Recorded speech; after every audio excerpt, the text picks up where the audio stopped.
A palavra hoje toca num assunto que é importantíssimo na vida da igreja, na vida do mundo, na vida de cada um de nós. Fala daquilo que é o centro do coração de Jesus. Fala do bom pastor. Cada um de nós, se nós tivermos que pensar o que é o pastor, podemos correr o risco de acharmos que o pastor é simplesmente os governantes, os dirigentes do mundo, e acharmos que os pastores são os padres, a igreja, os pastores de outras igrejas, mas não é. Cada um de nós estamos à frente de algo. E por isso cada um de nós também representamos o papel de pastores. Um chefe de casa, um pai, uma mãe, são pastores. Por quê? Porque tem que conduzir os seus filhos. A eles foi colocado esta missão de evangelizar e de educar os seus filhos. Cada um na sua profissão é pastor, porque também é chamado a fazer o bem para o outro e não para si mesmo.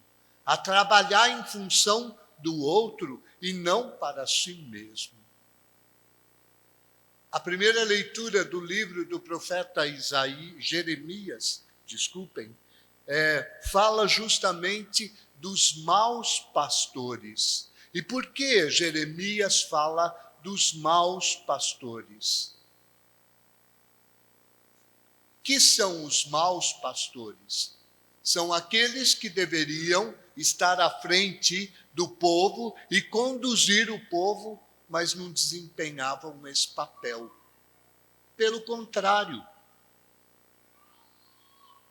se deixavam levar pelas suas próprias vontades e abandonavam o povo. E por abandonar o povo, vocês sabem que a figura do pastor é fundamental na vida da ovelha. A ovelha sem o pastor, a ovelha é um animal muito manso. E às vezes é um animal que não se dá conta das coisas, é muito ingênuo.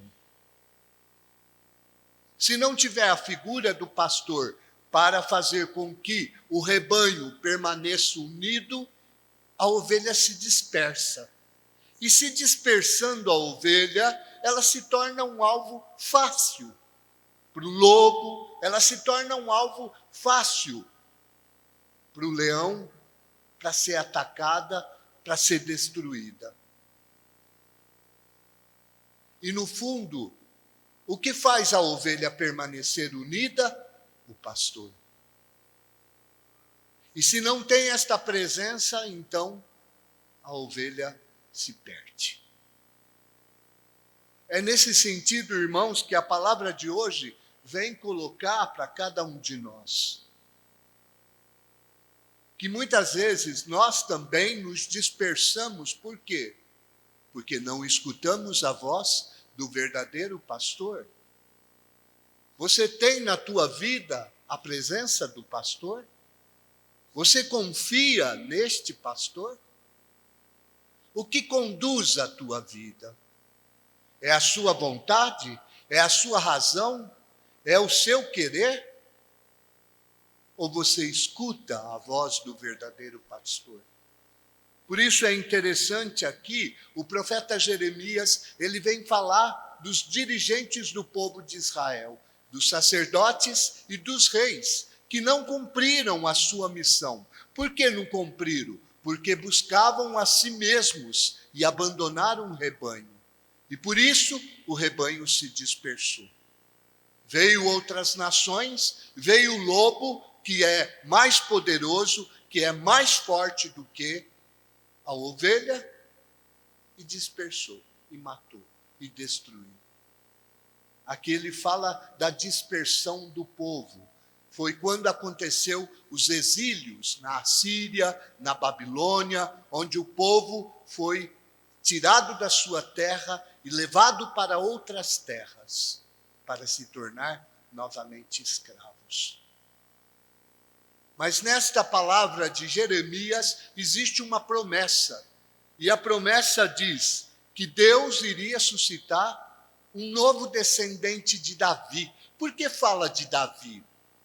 Porque Davi, irmãos, vocês sabem que Davi, antes de ser rei, ele era pastor. E como pastor, ele defendia o rebanho.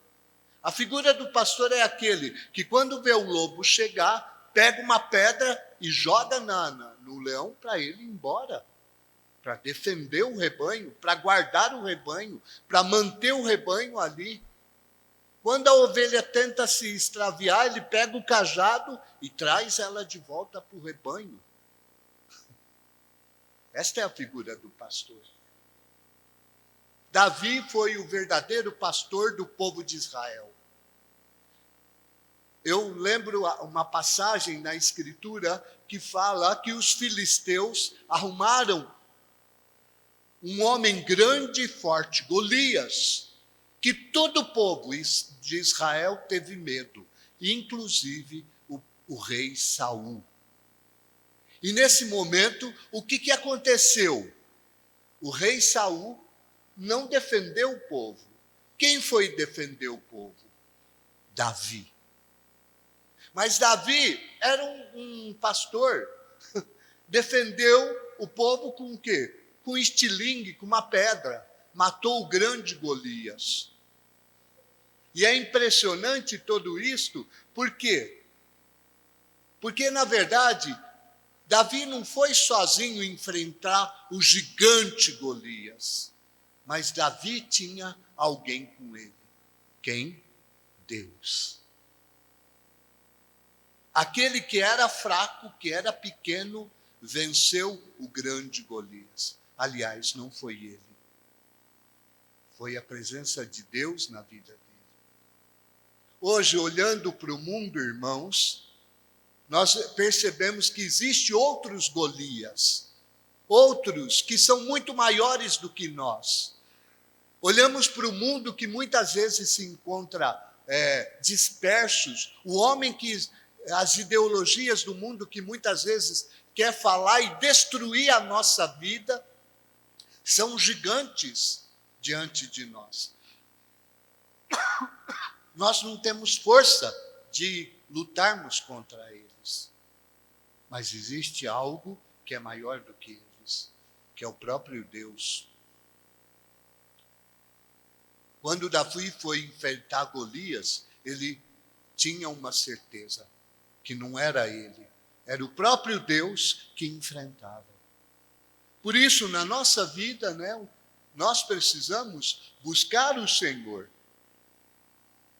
A leitura do Evangelho de hoje fala do povo, a leitura da semana passada, Deus tinha enviado os apóstolos para eles fazerem uma missão, irem 2 a 2 e anunciar o Evangelho. E eles foram, e quando voltaram, foram contar para Jesus o que Deus tinha feito através deles. Quando voltaram, Jesus pegou eles e falou, vamos para o barco, vamos descansar um pouco. É necessário o descanso? E entraram na barca e foram atravessar o mar da Galileia. Quando chegaram do outro lado, a multidão estava ali. A multidão saiu de onde estava e acorreram até os discípulos, até Jesus. Quando Jesus viu a multidão, falou, eles são ovelhas sem pastores. Porque na época, vocês sabem que depois de Davi, não houve outro pastor que conduzisse o povo de Israel. Então Deus tinha prometido que ia, através do profeta Jeremias, que ia suscitar um pastor. E este pastor iria guardar o seu povo, iria unir o seu povo, iria defender o seu povo, iria salvar o seu povo. Este pastor é o Cristo, que quando olha a multidão, tem compaixão dela. O que significa esta palavra? Nós já sabemos. Compaixão é sofrer o que você sofre. É isto que Cristo faz. Muitas vezes, irmãos, nós temos compaixão? Não sei. Muitas vezes nós temos pena, dó dos outros. E pena e dó dos outros não é um sentimento bom. A compaixão é sofrer o que o outro sofre. E Cristo, na verdade, veio ao mundo para isso, para ter compaixão da humanidade. Para morrer no nosso lugar. Para destruir aquilo que destrói a cada um de nós, que é o pecado, que é a morte. Para nos unir. Na verdade, Cristo é o verdadeiro pastor. É aquele que une Deus com o homem. A humanidade com Deus. Por isso, nós também somos chamados nele a sermos pastores. Ou seja, a reunir o rebanho, a manifestar o amor de Deus na vida das pessoas, a levar este amor às pessoas. Irmãos, não existe bons pastores se não houver boas ovelhas. Aliás, os bons pastores nascem das boas ovelhas. E é isso que é importante. Mas a palavra, ela diz uma coisa, tanto o salmo de resposta, quanto a aclamação do evangelho, diz algo interessante. Porque diz assim, o salmo de resposta: o Senhor é meu pastor. O Senhor é o pastor que me conduz. Felicidade e todo bem hão de seguir-me. Será que isto é verdade? O que fala a aclamação do Evangelho? Minhas ovelhas escutam minha voz estão elas a escutar. Eu conheço então minhas ovelhas que me seguem comigo a caminhar. Esse é o convite para cada um de nós nesta celebração. O que me chama a atenção no Evangelho é esta multidão que procura o Senhor, que vai ao encontro do Senhor. Nós, como ovelhas, sentimos necessidade do Senhor? Ou achamos que damos conta do recado? Ou achamos que podemos conduzir a nossa vida do jeito que a gente quiser? Porque o problema daqui do pastor é, ou o pastor busca o seu próprio interesse, ou o pastor dá a sua vida pelas ovelhas. E para que nós possamos ser testemunhas do Senhor no mundo de hoje, nós precisamos escutar a voz do verdadeiro pastor. Porque sem isto, irmãos, na verdade, nós podemos de verdade ser maus pastores e conduzir as pessoas não à vida, mas à morte. Na verdade, todos nós sabemos que o verdadeiro pastor é Cristo. E por isso precisamos que Ele, de fato, conduza as nossas vidas. Supliquemos ao Senhor que nos ajude a escutar a voz deste pastor, a nos deixar conduzir para também sermos pastores daqueles que o Senhor colocou nas nossas vidas, para que nós também possamos indicar a eles aonde está a salvação.